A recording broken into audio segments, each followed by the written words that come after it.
Charles Sobhraj एक दिलचस्प चरित्र है। उन पर कई किताबें लिखी गई है और उनके जीवन पर फिल्में बनाई गई है। चार्ल्स दुनिया का सबसे पहला इंटरनेशनल क्रिमिनल था जिसने दुनिया भर में जुर्म किए थे।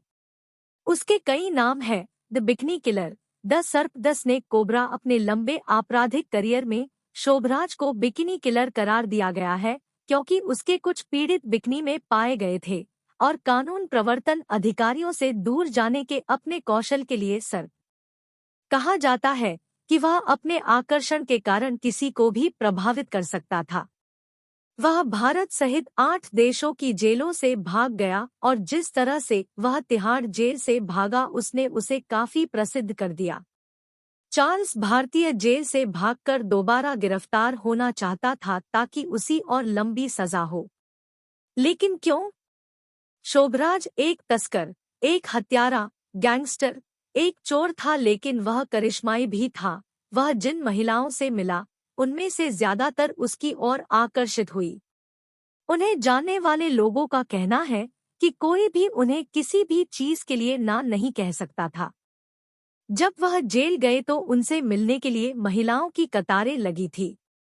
चार्ल्स का जन्म वियतनाम में हुआ था। उनके पिता भारतीय थे और उनकी मां फ्रेंच थी।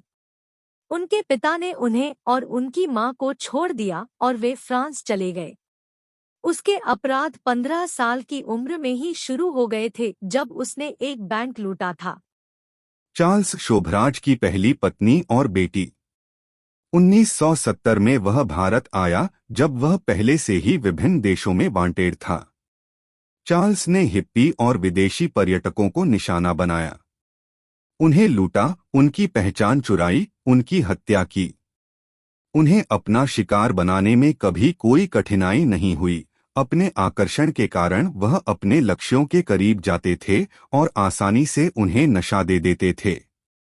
1976 में उन्हें एक अमेरिकी महिला की हत्या के आरोप में गिरफ्तार किया गया था। वह सभी को नशीला खाना खिलाकर तिहाड़ जेल से भाग गया था।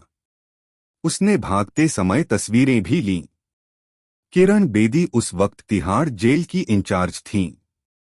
तिहाड़ से बचने के बाद वह गोवा चला गया जहां उसे फिर से पकड़ लिया गया।